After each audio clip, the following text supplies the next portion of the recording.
कांदिवली पश्चिम के महावीर नगर में अंतर्राष्ट्रीय स्तर के स्केटिंग रिंग, बॉक्सिंग एवं बास्केटबॉल स्पोर्ट्स कॉम्प्लेक्स का उद्घाटन भी मुंबई भाजपा के अध्यक्ष एवं विधायक आशीष शेलार के हाथों से किया गया। यह स्केटिंग रिंग बनाने की परिकल्पना भारतीय जनता पार्टी के विधायक सुनील राणे द्वारा 1 साल पहले शुरू की गई थी। कड़ी मशक्कत के बाद यह बनकर तैयार हुआ है। यह देखिए, यहाँ पर बच्चे स्केटिंग का शानदार प्रदर्शन किए। यहाँ पर बॉक्सिंग एवं अन्य प्रकार के स्पोर्ट्स का आयोजन भी किया जाएगा। आइए आपको हम सुनाते हैं इस संबंध में बोरीवली विधानसभा के भारतीय जनता पार्टी के विधायक सुनील राणे जी का और क्या कुछ कहना है। नंबर के पीछे मैं कभी नहीं दौड़ा हूँ, ना कभी दौड़ूंगा, लेकिन लोगों ने और हमारे भारतीय जनता पार्टी के कार्यकर्ताओं ने और हमारे नेताओं ने जिस विश्वास से मुझे बोरीवली भेजा था, उस विश्वास को और प्रामाणिकता से काम करने के पश्चात जो आपके सभी के सामने लगातार पिछले 3 वर्षों से मैंने जो काम किए वो रखे, और आप लोगों ने जिस तरह से बोरीवलीकरों ने जिस तरह से सभी कार्यक्रमों को सराहा, उल्लेखनीय जो काम हमारी सभी के टीम ने मिलकर किए। और आज बोरीवली में मुझे आनंद होता है कि पहला अंतर्राष्ट्रीय दर्जा का स्केटिंग रिंग, यानी सही मायने में तो ये दूसरा है बोरीवली के लिए, लेकिन अंतर्राष्ट्रीय दर्जे का स्केटिंग रिंग, उसी के साथ साथ बॉक्सिंग और उसी के साथ साथ बास्केटबॉल, ताइक्वांडो और जूडो, ये हमने उसमें जोड़ दिया है। बहुत ही आधुनिकता से काम करने वाले और इस देश को आधुनिकता के माध्यम से आधुनिक भारत बनाने वाले आदरणीय प्रधानमंत्री श्री नरेंद्र मोदी जी की कल्पकता को हम वास्तविकता में उतारने का काम हम सभी लोग करते हैं।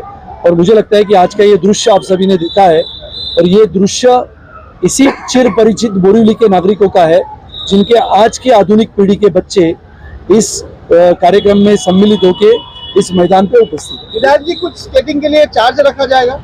अभी स्केटिंग के लिए फिलहाल तो कोई चार्ज नहीं है, लेकिन इसको सीखने के लिए अलग अलग स्केटिंग्स होती है, जैसे इनलाइन स्केटिंग्स होती है, स्पीड स्केटिंग्स होती है, और इसके लिए अलग अलग ट्रेनर्स रखे जाएंगे और ट्रेनर्स के माध्यम से उनको शिक्षा दी जाएगी अलग अलग स्केटिंग्स कैसे करते हैं।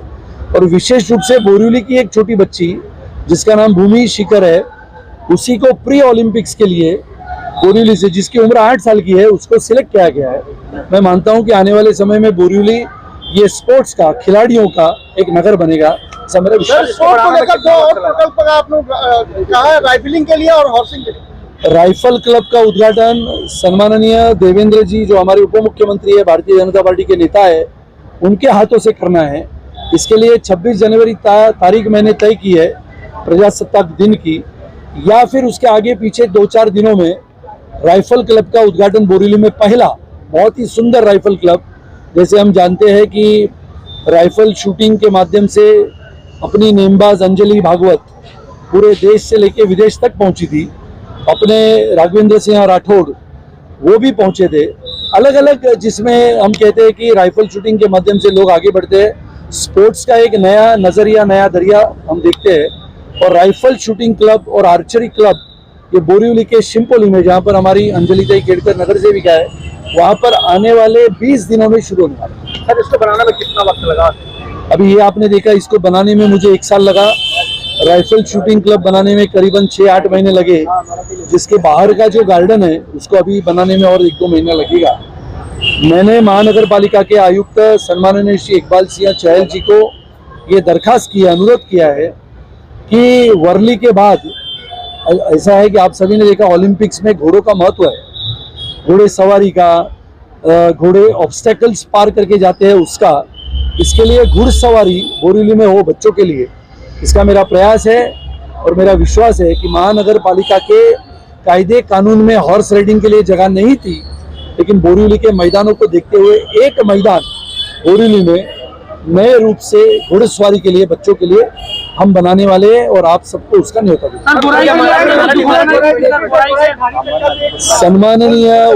सम्माननीय उप मुख्यमंत्री देवेंद्र जी, इन्होंने चंद दिनों पहले जो घोषणा की थी, जिसमें विरार से लेके, मैंने वर्सोवा से लेके विरार के समुद्र मार्गी रास्ते का उल्लेख है, उसी के साथ साथ ठाणे कोस्टल रोड का उल्लेख है, उसी के साथ साथ बहुत सारे रास्तों का निर्माण है, उसी के साथ साथ बोरीवली से गोराई ये जो ब्रिज बनने का लक्ष्य हमारे सम्माननीय सांसद श्री गोपाल शेट्टी जी ने भी रखा था। जो बोरीवली में रहते हैं उनको गोराई में जाना, गोराई गांव में रहते हैं, मनोरी गांव में रहते हैं, जहां पर अस्पताल की भी सुविधा नहीं है। अगर ब्रिज बने तो अस्पताल होगा, ब्रिज बने तो पानी की समस्या दूर होगी, ब्रिज बने तो नागरिकों को सेहत और आरोग्य के लिए अस्पताल का निर्माण होगा। और इस सब के लिए ब्रिज की आवश्यकता है, ऐसा मैं नहीं तो हजारों लाखों लोग मानते हैं। और यहाँ से जो आदान प्रदान व्यवहार की चीजें हैं वो होगी, इकोनॉमी बढ़ेगी, पर्यटन बढ़ेगा और गोराई मनोरी में रहने वाले लोगों को भी आरोग्य की सेवा सुविधा मिलेगी, अच्छे स्कूलों में आना जाना होगा। आदिवासी इलाका है, बहुत सारे आदिवासी पाड़े हैं, छोटे छोटे बच्चों और बच्चियों का शिक्षा के माध्यम से बहुत सारा लगाव है और आज आधुनिकता से हम आगे बढ़ रहे हैं।